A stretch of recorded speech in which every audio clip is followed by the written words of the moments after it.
Hyderabad is the sixth largest city of our country. With the rising population and urbanization, the number of destitute and orphan children are also increasing. Gracious Paradise is a charitable organization in Hyderabad situated at Vanasthalipuram, which works towards the upliftment of such orphans and destitute children. More than 60 children are being taken care by Gracious Paradise. They are leading a comfortable life here. Every day after completing daily routine in the morning, they have their breakfast and soon begin study. Children from 5 to 15 age group are living here. They are provided with free food, shelter and education. Dedicated teachers help them to study. Similarly, dedicated cooks are there to prepare food for them.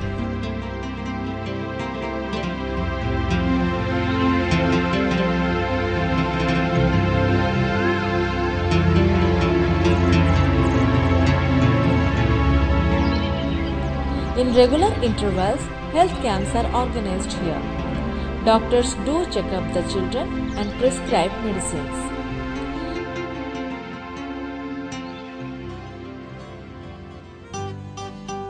People from different sections of life come occasionally and share their happiness with these children. They share their birthdays, anniversaries and special days with these children.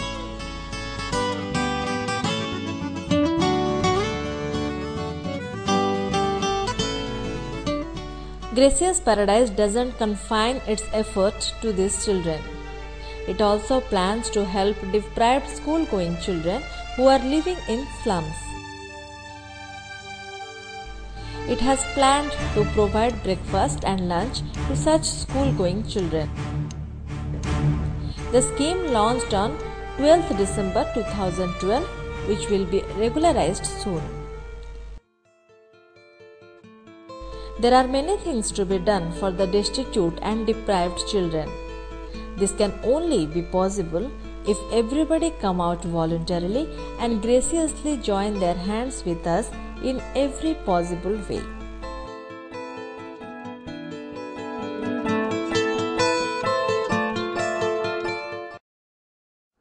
మన ప్రభువైన యేసుక్రీస్తు నామమున ఈ యొక్క కార్యక్రమాన్ని చూస్తున్నటువంటి ప్రతి ఒక్కరికి కూడా పేరు పేరున గ్రేసియస్ పారడైస్ మినిస్ట్రీస్ తరపున వందనాలు తెలియజేస్తున్నాను.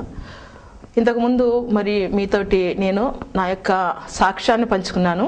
దేవుడు మా జీవితంలో చేసినటువంటి ఈ యొక్క సాక్ష్యాన్ని విన్నటువంటి మీ అందరికీ కూడా మరి దేవునిలో ఇంకా గొప్పగా ఎదగాలనేసి ప్రార్థన చేస్తున్నాను. మరి ఈరోజు మనము బలహీనులము, పాపులము అయినా కూడా మరి దేవుని దగ్గర నిలబడాలంటే ఏం చేయాలనేటువంటి దాని గురించి వాక్యానుసారముగా మనము ధ్యానం చేద్దాము. దానియేలుకు రాసినటువంటి గ్రంథము 10వ అధ్యాయము 9వ వచనము నేను చదువుతున్నాను. మరి బైబిల్స్ ఉన్నటువంటి వారందరూ కూడా చూడవలసిందిగా కోరుతున్నాను. నేను ఒంటరినై ఈ గొప్ప దర్శనము చూచి తిని, చూచినంతలో నాలో బలమేమియూ లేకపోయిను. నా సొగసు వికారమాయను, బలము నా యందు నిలవలేదు. నేను అతని మాటలు వింటిని, అతని మాటలు విని నేను నేలను సాష్టాంగపడి గాఢ నిద్ర పొందిన వాడినైతిని. ఇది దానియేలు గ్రంథంలో ఉన్నటువంటి వాక్య భాగము. అలాగే ఇంకొకటి ప్రకటన గ్రంథంలో ఉన్నటువంటి వాక్య భాగము కూడా ధ్యానం చేసుకుందాము. యోహాను రాసినటువంటి ప్రకటన 1వ అధ్యాయము 17వ వచనము చదువుతున్నాను. నేను ఆయనను చూడగానే చచ్చిన వాని వలె ఆయన పాదముల యొద్ద పడితిని. చిన్న ప్రార్థన చేసుకుందాము. అందరూ కూడా కళ్ళు మూసుకోండి. సకల ఆశీర్వాదములకు కారణభూతుడైనటువంటి మా దేవ, నీకే స్తుతులు స్తోత్రాలు చెల్లించుకుంటున్నాం తండ్రి. ప్రభామరుడైనా ఎంతమందికో లేనటువంటి గొప్ప ధన్యత మాకు దయచేసినందుకు నీకు వందనాలు తండ్రి. ప్రభామరుడైనా యేసయ్య వాక్యాన్ని ప్రభా మరి ధ్యానం చేస్తుండగా తండ్రి, ప్రభా మరి నాయన దానియేలుకి దర్శనం ఇచ్చి ఉన్నావు తండ్రి, యోహానికి దర్శనం ఇచ్చి ఉన్నావు నాయన. ప్రభా మరి నాయన మాకు కూడా ప్రభా మరి నాయన నీ యొక్క దర్శన భాగం కలుగు చేయమని ప్రభా ఇప్పుడు వాక్యం చెప్తుండగా నాయన నేను కాదు తండ్రి, మీరే నాతో ఉండి మాట్లాడవలసిందిగా మా ప్రభువుని బట్టి వేడుకుంటున్నాం తండ్రి. ఆమేన్. మరి దానియేలు ఎంతో దేవునికి ప్రియమైనటువంటి బిడ్డ. దేవుని యొక్క ప్రత్యక్షతను ప్రత్యక్షంగా తన యొక్క జీవితంలో అనుభవించినటువంటి చూసినటువంటి గొప్ప ప్రవక్త. అయితే మరి అట్లాంటి ఆయన ఈ రెండవ రాకడలో దేవుని యొక్క దర్శనాన్ని చూసినప్పుడు ఆయన శరీరంలో ఏమీ కూడా బలము లేకుండా పోయింది, శక్తి అంతా కూడా పోయింది. అంతేకాదు మరి ఆయన నేలను సాష్టాంగపడి గాఢ నిద్ర పొందిన వాడనై పడిపోతుని అనేసి చెప్తూ ఉన్నాడు. నిజమే, దేవుని యొక్క మొదటి రాకడికి రెండవ రాకడికి ఎంతో తేడా ఉంది. మొదటి రాకడలో దేవుడు కరుణామయుడుగా ప్రేమామూర్తిగా ఈ లోకానికి వచ్చి ఉన్నాడు. కానీ రెండవ రాకడలో ఆయన ఆ విధంగా రావట్లేదు. యోహానుకు రాసినటువంటి ప్రకటన గ్రంథంలో మొదటి అధ్యాయంలో కూడా మనకి అదే కనిపిస్తుంది. యోహాను మరి దేవునితో పాటు యేసుక్రీస్తు వారితో పాటు 3.5 సంవత్సరములు సేవ చేసినటువంటి వాడు. క్రీస్తుని వెంబడించి అనేకమైనటువంటి అద్భుత కార్యాలు చూసినటువంటి వాడు. కుష్ఠరోగులని ముట్టినప్పుడు స్వస్థత పొందారు. మరి అదేవిధంగా కుంటివాళ్ళని బాగు చేసినప్పుడు చూశాడు, గుడ్డివాళ్ళకి చూపునిచ్చినప్పుడు చూశాడు. ఆఖరికి చనిపోయినటువంటి వాళ్ళ మీద కూడా చేతులుంచి ఎప్పుడైతే యేసయ్య ప్రార్థన చేశాడో అప్పుడు వారు తిరిగి జీవం పొందుకుని లేచినటువంటి సందర్భాలు అనేకము యోహాను చూసి ఉన్నాడు. అయితే ఈ యోహాను యేసుక్రీస్తు వారు చనిపోయిన తర్వాత ఆయన నామమును బట్టి కూడా అనేకమైనటువంటి గొప్ప కార్యాలు ఆయన కూడా చేసి ఉన్నాడు. దేవుని యొక్క పేరిట అనేకమైనటువంటి అద్భుతాలు చేసినటువంటి ఆయన మరి ఈ ప్రకటన గ్రంథంలో గనక మనం చూసుకుంటే రెండవ రాకడలో ఆయన ఏ విధంగా వస్తున్నాడో చూసి ఆ యొక్క దేవుని స్వరూపాన్ని చూసినటువంటి ఆయన మరి చచ్చిన వాని వలె ఆయన పడిపోయి ఉన్నాడు. ఒకరేమో దానియేలు, ఆయన అయితే మరి ఏదో షాక్లోకి వెళ్ళిపోయి మరి కోమాలోకి వెళ్ళిపోయినటువంటి పరిస్థితి అక్కడ మనకి కనిపిస్తుంది. రెండో ఆయన యోహాను, దేవుని యొక్క ప్రత్యక్షతను ఈయన కూడా చూసినటువంటి ఈయన కూడా ఏమైపోయాడంటే చచ్చిన వాని వలె ఈయన ఇక్కడ పడిపోవడం జరిగింది. ఇద్దరు కూడా దైవజనులు, ప్రవక్తలు, ఎంతో గొప్పవారు. అయినా కూడా మరి ఇద్దరు కూడా అట్లాగా వారు పడిపోవడానికి గల కారణం ఏంటంటే ఆయన యొక్క రెండవ రాకడ ఆయన కరుణామూర్తిగా ఈ లోకానికి రావడం లేదు, ప్రేమామూర్తిగా ఆయన ఈ లోకానికి రావడం లేదు. ఆయన మొట్టమొదటి రాకడలో తను ఎంతగానో తగ్గించుకొని మరి ఎంతగానో దీనుడుగా ఎంతగానో ఆయన మన కోసము ఆయన ఈ లోకానికి వచ్చి ప్రతి రక్తపు చుక్కని కూడా మన కోసము కార్చినటువంటి ఆయన దీనుడుగా ఈయన వచ్చి ఉన్నాడు. కానీ రెండవ రాకడలో మాత్రము ఆయనని కన్నులెత్తి చూడడానికి కూడా మనకి శక్తి లేనటువంటి వారముగా అయిపోతూ ఉన్నాము. మరి ప్రవక్తలైనటువంటి వారే అట్లాగైపోతే మన పరిస్థితి ఏమిటన్నది మనము కూడా ఒకసారి ఆలోచన చేసుకోవాలి. ఎందుకంటే మనము జరిగిపోయినటువంటి సంఘటనలన్నీ కూడా తలంచుకుని వాటి గురించి ఆలోచన చేసుకుంటూ ముందున్నటువంటి వాటిని మనం మర్చిపోతే చాలా మరి ప్రమాదాలకి మనము ఎదురు కావాల్సి వస్తుంది. మన ముందు ఏముంది? మనము ఈ లోకంలో ఉంటున్నప్పుడు కనుక చూసుకుంటే ఈ లోకమంతా కూడా ఎట్లా ఉందంటే పాపంతో నిండి ఉన్నటువంటి లోకము. మనము కూడా పాపంలోనే జన్మించి ఉన్నాము. మన తల్లి పాపంలోనే మనల్ని గర్భంలో మరి కని ఉంది. ఈ లోకంలో మనం జన్మించిన తర్వాత మరి మన చుట్టూ ఉన్నటువంటి ప్రజల మధ్య పాపపు ప్రజల మధ్య మనం నివసిస్తూ ఉన్నాము. పాపపు పెదవులు కలిగినటువంటి అపవిత్రమైనటువంటి పెదవులు కలిగినటువంటి మనము మరి ఇట్లా ఈ లోకంలో ఉంటున్నప్పుడు దేవుని దగ్గరికి రావాలి అంటే మనకి ఏమైనా కొంచెమైనా శక్తి, కొంచెమైనా బలము ఉంటుందా? ఉండదు. ఎందుకంటే భక్తులే మరి ఆయనను చూసి చనిపోయినటువంటి వారిగా అయిపోతున్నారు. లేకపోతే మరి ఒక ఏమీ దిక్కుతోచినటువంటి స్థితిలో మరి అక్కడ పడిపోతున్నటువంటి స్థితిలో మనకి కనిపిస్తున్నారు. మరి మన పరిస్థితి ఏంటి? మనము కూడా ఏం చేయాలన్నది మనము జ్ఞాపకము చేసుకోవాలి. ఎందుకంటే మరి రెండో రాకడలో కనుక చూసుకుంటే ఆయన ఎట్లా వస్తున్నాడంటే చాలా ఉగ్రమైనటువంటి రూపంలో ఆయన వస్తూ ఉన్నాడు. ఆయన యొక్క రూపము గనక చూసుకుంటే ఆయన వేసుకున్నటువంటి వస్త్రాలు గనక చూస్తూ ఉంటే మరి అంచులు దిగజారినట్లుగా ఆయన తెల్లటి అంగీలు ఆయన ధరించి ఉన్నాడు. ఆయన రొమ్ముకి బంగారపు దట్టి ఆయన కట్టుకునే ఉన్నాడు. ఆయన తల వెంట్రుకలు కూడా ఎట్లా ఉన్నాయంటే ఉన్నిని పోలినటువంటిగా అవి మనకి కనిపిస్తూ ఉన్నాయి. ఆయన యొక్క ముఖము ఎట్లా ఉందంటే మహా తేజస్సుతోటి నిండి ఉంది. ఒక సూర్యుని మనము చూడలేము, కానీ కోటి సూర్యుల యొక్క తేజస్సు ఎంత ఉంటుందో అంతటి తేజస్సుతోటి ఆయన ముఖము ప్రకాశిస్తూ ఉంది. ఆయన యొక్క కన్నులు కనుక చూసుకుంటే అగ్ని జ్వాలలాగా ఆయన యొక్క కన్నులు మెరుస్తూ ఉన్నాయి. అంతేకాదు ఆయన యొక్క నోటి నుండి వస్తున్నటువంటి మరి భయంకరమైనటువంటి ఒక ఖడ్గము ఆయన నోటి నుంచి వస్తుంది. అది ఎట్లాంటి ఖడ్గము అంటే 2 అంచుల వాడి అయినటువంటి ఖడ్గము. అట్లాంటి పదునైనటువంటి ఖడ్గము ఆయన నోటి నుంచి వస్తూ ఉంది.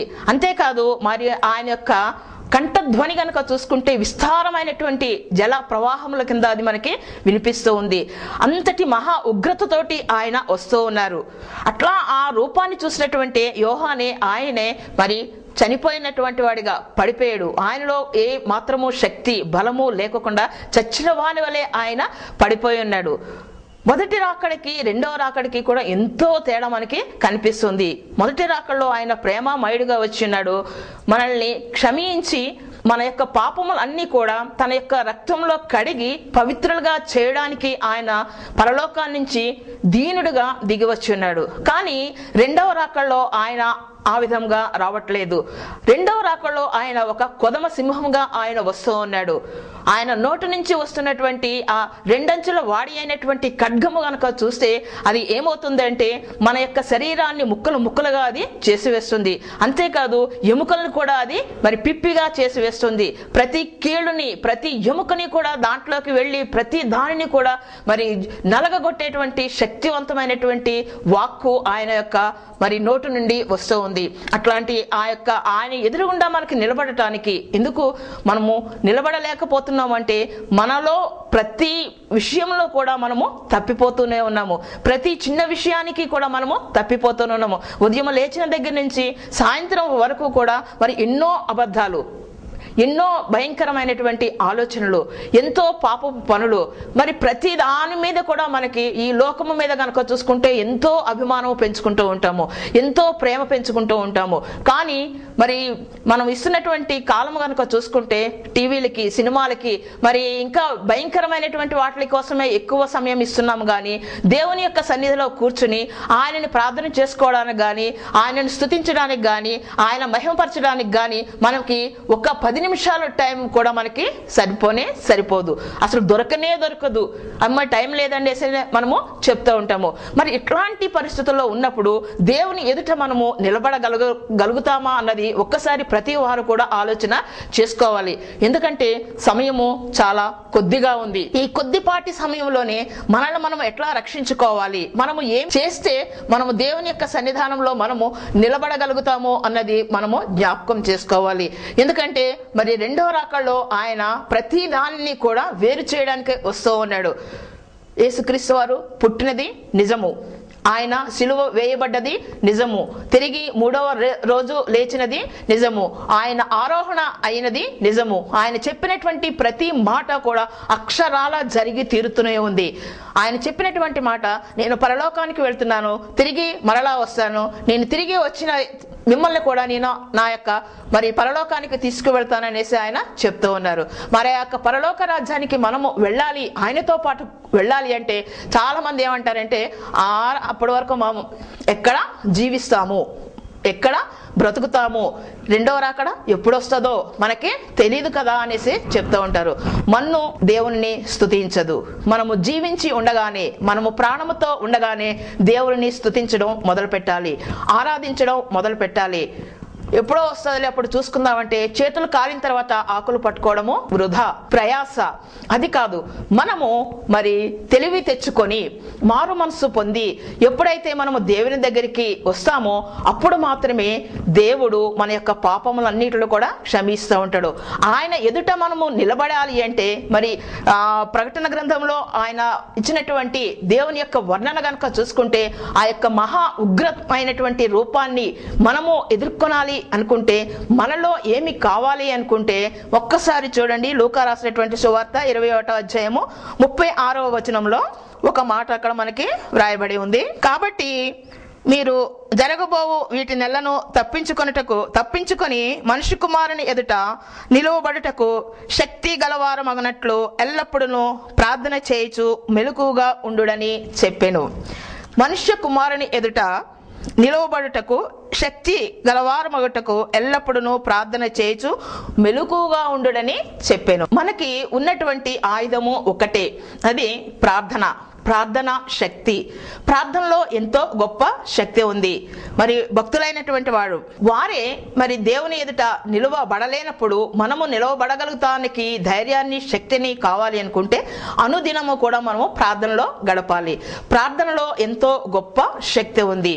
ఆ యొక్క శక్తి ఎంతటిదంటే మరి రెండవ రాకల్లో దేవుని ఎదుట మనము నిలబడాలి అంటే, చనిపోయినటువంటి మనము మరి జీవాన్ని పొందుకొని ఆయనతో పాటు యుగయుగాలు ఉండాలి అంటే మనం జీవించి ఉండగానే దేవుడిని ప్రార్థన చేయాలి. ప్రార్థనలో ఎన్నో రకాలైనటువంటి ప్రార్థనలు ఉన్నాయి. మరి మనం ఎట్లాంటి ప్రార్థన చేయాలి అనుకుంటే, శక్తి కలిగినటువంటి ప్రార్థన మనము చేయాలి. దేవుని యొక్క శక్తిని పొందుకునేటువంటి ప్రార్థన మనము చేయాలి.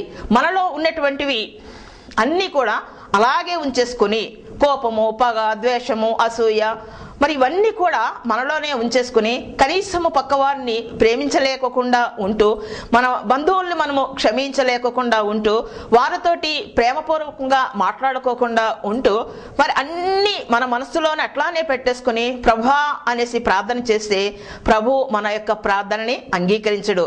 మనం ఎంత గొప్ప ప్రార్థన చేసినా దేవుడు అంగీకరించడు. ఎంత గట్టిగా ప్రార్థన చేసినా దేవుడు అంగీకరించడు. మనం ఎట్లాంటి ప్రార్థన చేయాలంటే, మొట్టమొదటిగా మనలో ఉన్నటువంటి ద్వేషాన్ని మనము తీసివేయాలి. మనలో ఉన్నటువంటి కోపాన్ని మనము తీసివేసుకోవాలి. మనలో ఉన్నటువంటి ప్రతి విధమైన దేవునికి అసహ్యమైనటువంటిది ప్రతిదీ కూడా మనము తీసివేసుకోవాలి. ఆయన సత్యవంతుడు కాబట్టి మనము కూడా సత్యమునే ప్రేమించాలి. మనము సత్యాన్నే పలకాలి. మనము నీతిగా మనము జీవించాలి. ఈ లోకంలో ఉంటున్నప్పుడు ఏ విధమైనటువంటి పాపము అంటకుండా ఉండేటట్టుగా మనము జీవించాలి. ఎందుకంటే పాపపంకిలమైనటువంటి ఈ లోకంలో మనం జీవిస్తున్నామో, కానీ అది అంటకుండా మనము మరి వాక్యము అనేటువంటి మైమర్పును మనం ఎప్పుడైతే తొడుక్కుంటామో, రక్షణ అనేటువంటి శిరస్త్రాలను ఎప్పుడైతే ధరించుకొని మనం అనుదినము కూడా మనం ఈ లోకంలో జీవిస్తూ ఉండగా మరి ఉద్యోగాలు చేసుకుంటూ ఉంటాము, కుటుంబాలు చూసుకుంటూ ఉంటాము, మన ఇరుగు పొరుగు వారితో మాట్లాడుతూ ఉంటాము. అన్ని కార్యక్రమాలలో కూడా మనం పాల్గొని చూస్తున్నప్పుడు మరి వారితో మనం ఎట్లా ఉంటున్నాము అన్ని కూడా ఆలోచన చేసుకోవాలి. అంతేకాదు వారితో మనం ఎట్లాంటి సంబంధాలు కలిగి ఉన్నాము. విగ్రహాలకు మొక్కకూడదు, వాటికి పెట్టినవి మనము భుజించకూడదు, మరి ప్రార్థన మానకూడదు. ఇవన్నీ కూడా మనం జ్ఞాపకం చేసుకుంటూ ఉండాలి. మనకి ఏ విధమైనటువంటి బాధ కలిగినా మొట్టమొదటిగా మనం మొరపెట్టవలసింది ఎవరికి అంటే ప్రభు అయినటువంటి యేసుక్రీస్తుకి. మనము దేవుని దగ్గరగా ఎప్పుడైతే వస్తామో, ఎప్పుడైతే దేవుని మనం ప్రార్థన చేస్తామో, అలవాటు చొప్పున మనం ప్రార్థన చేయకూడదు. చాలా మంది అలవాటు చొప్పున ప్రార్థనలు చేసివేస్తూ ఉంటారు. అలవాటు చొప్పున చేసేటువంటి ప్రార్థన దేవునికి కాదు. మనం ప్రార్థన చేసేటప్పుడు మనస్ఫూర్తిగా మనం ప్రార్థన చేయాలి. హృదయపూర్వకంగా మనము ప్రార్థన చేయాలి. ఎప్పుడైతే విరిగి నలిగినటువంటి హృదయంతోటి, కన్నీటితోటి ఆయనను మనము ప్రార్థన చేస్తామో వెంటనే దేవుడు మనకి జవాబిస్తాడు. అంతేకాదు మనల్ని ఆయన యొక్క శక్తి చేత నింపుతూ ఉంటాడు. మరి అట్లాంటి శక్తి మనము పొందుకోవాలి. అంతేగాని చాలా మంది అంటూ ఉంటారన్నమాట, మేము ఈ దేవుణ్ణి ఎప్పుడో నమ్ముకున్నామమ్మా, బాప్తీసం తీసుకున్నాము, మరి దేవుణ్ణి నమ్ముకున్న తర్వాత బాప్తీసం తీసుకున్న తర్వాతే మాకు కష్టాలు ఎక్కువైపోయినాయి, మాకు బాధలు ఎక్కువైపోయినాయి, ఈ బాధల నుంచి మేము ఎట్లాగా తప్పించుకోవాలి, మేము ఏం చేయాలనేసి చాలా మంది అడుగుతూ ఉంటారు. నిజమే, బాప్తీసం తీసుకున్న తర్వాత కూడా మరి అనేకమైనటువంటి శోధనలు వస్తూ ఉంటాయి.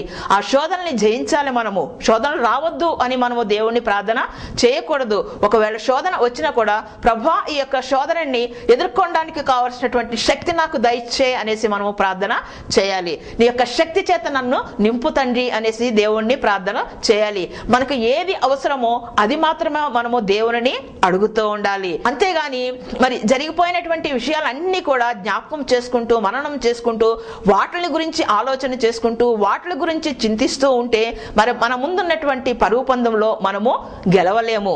మన యొక్క పరుగు పందెంలో మనము గెలవాలి అనుకుంటే మరి ఆ యొక్క సిలువ వేయబడ్డటువంటి క్రీస్తుని మనము చూస్తూ ఆయన వైపు మాత్రమే చూస్తూ ఈ లోకపు వైపు చూడకూడదు మానివేసి ఆయనని వెంబడిస్తూ ఆయన వెంబడి మనం ఎప్పుడైతే పరిగెడుతూ ఉంటామో, మరి అపోస్తలుడైనటువంటి పౌలు అదే అంటాడు, నా యొక్క పరుగు తుదముట్టించి తిని అనేసి చెప్తూ ఉంటాడు. మన యొక్క పరుగు కూడా మనము తుదముట్టించాలి. ఈ లోకంలో ఉన్నప్పుడు మనము మరి ఈ దేవుని యొక్క శక్తిని పొందుకోవాలి. మనం చనిపోయిన తర్వాత కూడా ఆ యొక్క దేవుని ఎదుట నిలబడడానికి శక్తి గలవారమైనటువంటి మనం ఎల్లప్పుడూ కూడా ప్రార్థనలో ముందుకి నడవాలి. ప్రార్థనలో ఎంతో గొప్ప శక్తి ఉంది. అనేక మంది మరి చెప్తూ ఉన్నాము, దేవుణ్ణి ప్రార్థన చేయండి. మా జీవితంలో కూడా మరి భయంకరమైనటువంటి సమస్యలు అన్ని వచ్చినా కూడా వాటిని ఎదుర్కోవడానికి, వాటిని జయించడానికి మరి ఎప్పుడు శక్తి వచ్చిందంటే, విరిగి నలిగినటువంటి హృదయంతో నేను ఎప్పుడైతే దేవుని ప్రార్థన చేశానో వెంటనే దేవుని యొక్క జవాబును నేను పొందుకునే ఉన్నాను. నిజమే, మనము నోటితో కాదు ప్రార్థన చేయవలసింది, మన యొక్క హృదయంతోటి మనము ప్రార్థన చేయాలి. ఎప్పుడైతే మనము హృదయంతోటి ప్రార్థన చేస్తామో, పూర్ణ శక్తితోటి పూర్ణ బలంతో మనము ప్రార్థన చేస్తామో, అప్పుడే దేవుని యొక్క ప్రత్యక్షతను, దేవుని యొక్క మహిమను మనము కన్నులారా చూడగలుగుతూ ఉంటాము. మరి లూకా సువార్తలో కనుక మనం చూసుకుంటే 21వ అధ్యాయంలో కనుక చూసుకుంటే ఎక్కడ చూసినా కూడా మరి ఈ సంఘటనలు అన్నీ కూడా జరుగుతూనే ఉన్నాయి. ఏ సంఘటనలు అంటే అంచకాలపు సంఘటనలు అన్నీ కూడా జరుగుతూనే ఉన్నాయి. ఎక్కడ చూసినా కూడా యుద్ధాలు, ఎక్కడ చూసినా కూడా భయంకరమైనటువంటి మారణ హోమాలు. ఎప్పుడు ఎక్కడ ఏ బాంబు పేలుతుందో తెలియదు, ఎప్పుడు ఏ కారు బాంబు పేలుతుందో తెలియదు, ఎప్పుడు ఫ్లడ్స్ వస్తాయో, భయంకరమైనటువంటి వరదలు వస్తాయో తెలియదు, ఎప్పుడు ఎక్కడ భూమి కంపిస్తుందో తెలియదు. ఎక్కడ చిన్న ప్రమాదం జరిగినా కూడా పదుల్లో కాదు, వందల్లో కాదు, లక్షల్లో ప్రజలు చనిపోతున్నటువంటి కాలంలో మనం జీవిస్తూ ఉన్నాము. బయటికి వెళ్ళినటువంటి ప్రతి వ్యక్తి కూడా తిరిగి ఇంటికి వచ్చే వరకు కూడా నమ్మకాలు లేనటువంటి ఈ లోకంలో మనం జీవిస్తున్నాము. ఇంత భయంకరమైనటువంటి లోకంలో మనం జీవిస్తూ ఉన్నా కూడా మరి దేవుని యొక్క కాపుదల మనకి ఎప్పుడు కూడా ఉంటుంది. అందుకనే అందరూ కూడా ఏం చేయాలన్నమాట, ప్రార్థన చేస్తూ ఉండాలి. దేవునికి ప్రార్థన చేయాలి. తెల్లవారుజామున ప్రార్థన చేయాలి, మధ్యాహ్నం చేయాలి, సాయంత్రం చేయాలి. కుటుంబ ప్రార్థన కూడా దేవునికి ఎంతో ఇష్టమైనటువంటి ప్రార్థనలో ఎంతో గొప్ప శక్తి ఉంది. ఈ యొక్క శక్తిని పొందుకోవడానికి మనము మరి దేవునికి సమీపముగా మనము ఉండాలి. దేవునికి కృతజ్ఞత కలిగి మనము ఉండాలి. దేవునికి ఎడల మనము భయము భక్తి కలిగి ప్రార్థన చేయాలి. కొంతమందికి భయం ఉంటుంది, కొంతమందికి భయము ఉండనే ఉండదు. కొంతమందికి భక్తి ఉంటుంది, కొంతమందికి భక్తి ఉండనే ఉండదు. మనము అట్లా కాకుండా భయము భక్తి కలిగి రెండిటిని కూడా కలిగి ఉండి దేవుని ఎప్పుడైతే మనం ప్రార్థన చేస్తామో, దేవుని ఎప్పుడైతే ఆరాధిస్తామో, దేవుని ఎప్పుడైతే మహిమపరుస్తూ ఉంటామో, ఎప్పుడైతే ఆయనకి కృతజ్ఞతాస్తుతులు చెల్లిస్తూ మరి ఆయనకి విధేయులుగా మనము ఈ లోకంలో జీవిస్తూ వీళ్ళని చూసి వీరు క్రైస్తవ బిడ్డలు అని ఇతరులు ఎప్పుడైతే మన గురించి సాక్ష్యము చెప్తూ ఉంటారో, అట్లాంటివన్నీ కూడా దానియేలు ప్రవక్త, మరి యోహాను వీరందరూ కూడా మరి దేవునితో పాటు నడిచినటువంటి వారు, దేవుని యొక్క ప్రత్యక్షతను చూసినటువంటి వీరే చనిపోయినటువంటి స్థితి లేకపోతే మరి పడిపోయినటువంటి స్థితిలోకి వారు వెళ్ళిపోయారు. రెండవ రాకడలో దేవుని యొక్క స్వరూపమును చూసి మరి మనము కూడా ఆయన్ని, మనము బ్రతికి ఉన్నా మనము చనిపోయినా కూడా ఆయన్ని ఎదుర్కొనడానికి మనము కూడా వెళ్ళాలి. మనము అట్లా ఆయన్ని ఎదుర్కొనడానికి వెళ్ళాలి అంటే మనము మరి ఎల్లప్పుడూ కూడా ప్రార్థన చేస్తూ మెలకువగా ఉండాలి. మన చుట్టూ ఏం జరుగుతుంది అని మనం ఆలోచన చేసుకుంటూ మెలకువగా ఉండి మనము ప్రార్థన చేయాలి. మరి ప్రార్థనలో ఎన్నో గొప్ప విజయాలు మనము చూస్తూ ఉన్నాము. అనేక మంది జీవితాల్లో గొప్ప విజయాలు చూస్తూనే ఉన్నారు. అయినా కూడా వాటిని గ్రహించుకునేటువంటి స్థితిలో లేకపోతూ ఉంటారు. చాలా మట్టుకు వింటూనే ఉంటారు, కానీ వాటిని మాకు ఇది ఎంతవరకు సమంజసంగా ఉంటుంది అనేసి వాళ్ళ యొక్క హృదయాలకి వాళ్ళు అన్వయించుకోవడం ఉండదు. కానీ ఎప్పుడైతే ఆలోచన చేయడం ప్రారంభిస్తారో, ప్రార్థనలో ఉన్నటువంటి శక్తిని పొందుకోవాలనేసి పట్టుదలతోటి ప్రార్థన చేస్తారో, దేవుడు తప్పక మీ యొక్క ప్రార్థనని అంగీకరిస్తాడు. మరి మేము కూడా ఏమీ లేనటువంటి స్థితిలో మరి దేవుణ్ణి ప్రార్థన చేసి మా జీవితాలను మేము చక్కబరుచుకుని, అంతేకాకుండా మరి అనేక మంది కోసము మేము మరి దేవుని యొక్క పేరు తెలియనటువంటి గ్రామాలకు వెళ్ళి అక్కడ సువార్త సేవ చేస్తున్నాము. పోచంపల్లి పక్కన ఉన్నటువంటి 5 గ్రామాలను మేము ఎంపిక చేసుకుని ఆ యొక్క 5 గ్రామాల్లో కూడా దేవుని యొక్క సువార్త మేము ప్రకటన చేస్తూ ఉన్నాము. కనీసము అక్కడ ఒక్క సేవకుడు కూడా లేరు. ఆ యొక్క చుట్టుపక్కల ఉన్నటువంటి గ్రామాల్లో దేవుడు యేసుక్రీస్తు ప్రభు అంటే ఎవరు అనేటువంటి పరిస్థితి అక్కడ మాకు కనిపిస్తూ ఉంది. అట్లాంటి బీడు భూముల్లో మేము మరి విత్తనాలు చల్లడానికి దేవుడు మాకు గొప్ప కృపని ఆయన అనుగ్రహించి ఉన్నాడు. మరి ఆ యొక్క సేవ విస్తృతం కావడానికి మీరు కూడా మీ వంతు సహాయం మాకు చేయండి. అదేవిధంగా ఈ యొక్క గ్రేషియస్ ప్యారడైజ్ మినిస్ట్రీస్ ద్వారా మేము చేస్తున్నటువంటి ప్రతి పరిచర్యను కూడా ప్రభా మరి ఆయన చేతుల్లో పెట్టి ప్రార్థన చేసి మేము ఎప్పుడైతే ముందుకు వెళుతూ ఉన్నామో ప్రతి విషయంలో కూడా మేము విజయాన్నే చూస్తూ ఉన్నాము. ఒక ఆర్ఫనేజ్ ను కూడా మేము రన్ చేస్తూ ఉన్నాము. దాంట్లో దగ్గర ఒక 65 మంది తల్లిదండ్రులు లేనటువంటి బిడ్డలు అక్కడ ఉంటూ ఉన్నారు. మరి విధవరాండ్ల యొక్క బిడ్డలు కూడా అక్కడ ఉంటూ ఉన్నారు.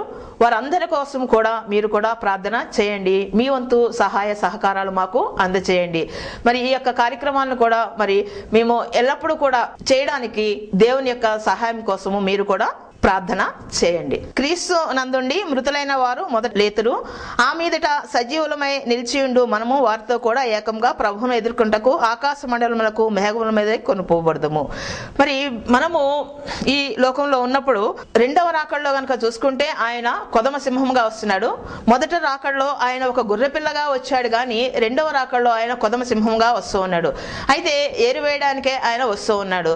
మనము మరి మన యొక్క పాపములన్నీ కూడా విడిచిపెట్టి ఎప్పుడైతే యేసుక్రీస్తు యొక్క రక్తంలో మనల్ని మనము పవిత్రులుగా చేసుకుంటామో, ఎప్పుడైతే ఆయన యొక్క రక్తంలో మనం కడిగి శుద్ధీకరించబడతామో, మనము ఒకవేళ చనిపోయినా బ్రతికి ఉన్నా ఏదైనా కూడా మరి ప్రభువుని మనము ఎదుర్కొనాలి. మనము చనిపోయినా దేవుని ఎదుర్కొనాలి, మనము జీవించి ఉన్నా కూడా దేవుని ఎదుర్కొనాలి. ఆ యొక్క కడబోర ధ్వని వినగానే మరి మొట్టమొదటిగా చనిపోయినటువంటి వారు, క్రీస్తులో నుండి చనిపోయినటువంటి వారు మొదటగా వెళతారు, తర్వాత మరి జీవించి ఉన్నటువంటి వారు వెళతారనేసి అక్కడ దేవుని యొక్క వాక్యము తెలియజేస్తుంది. మనము మరి దేవునిలో ఉంటున్నామా లేదా అన్నది ముఖ్యమైనటువంటి విషయము. ఆ యొక్క రాకడ ఎప్పుడో మనకి తెలియదు. మనము దేవుని దగ్గరికి ఎప్పుడు వెళ్తామో మనకి తెలియదు. ఆయన రాకడా తెలియదు, మన యొక్క పోకడా మనకి తెలియదు. కాబట్టి సిద్ధపాటు కలిగి మనము ఉండాలి.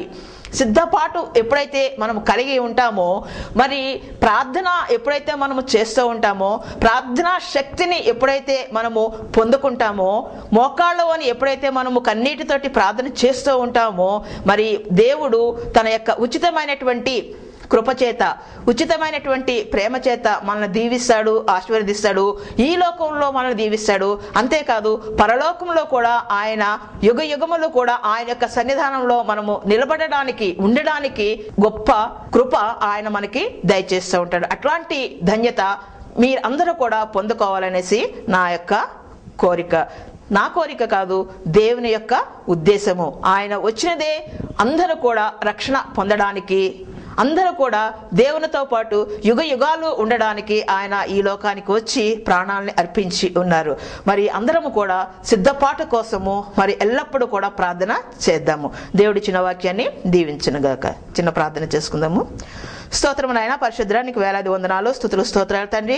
అవును ప్రభా, మరి నాయన దానియేలు గాని ప్రభా, మరి నాయన యోహాను గాని ప్రభా, నీ యొక్క ప్రత్యక్షతను చూసి ఉన్నారు తండ్రి. నీతో పాటు ప్రభా మరి నాయన అనేకమైనటువంటి అద్భుతాలు, మహత్కార్యాలు చూసినటువంటి వారే ప్రభా మరి నాయన ఏ మాత్రము శక్తి లేని వారుగా ఉంటూ ఉండగా తండ్రి, మేము ఏ పాటి వారు నాయన పెంట కుప్పల మీద ఉన్నటువంటి మమ్మల్ని ప్రభా మరి నాయన మీరు లేవనెత్తి బలమైనటువంటి మీ యొక్క రెక్కల కింద భద్రపరిచి ఉన్నారు తండ్రి. అంతేకాదు నాయన మా యొక్క పాపములన్నీ కూడా నీ యొక్క రక్తంలో కడిగి వేసి నీ యొక్క కుమార్తెలుగా, నీ యొక్క కుమారులుగా, నీ యొక్క బిడ్డలుగా మమ్మల్ని స్వీకరించి ఉన్నారు నాయన.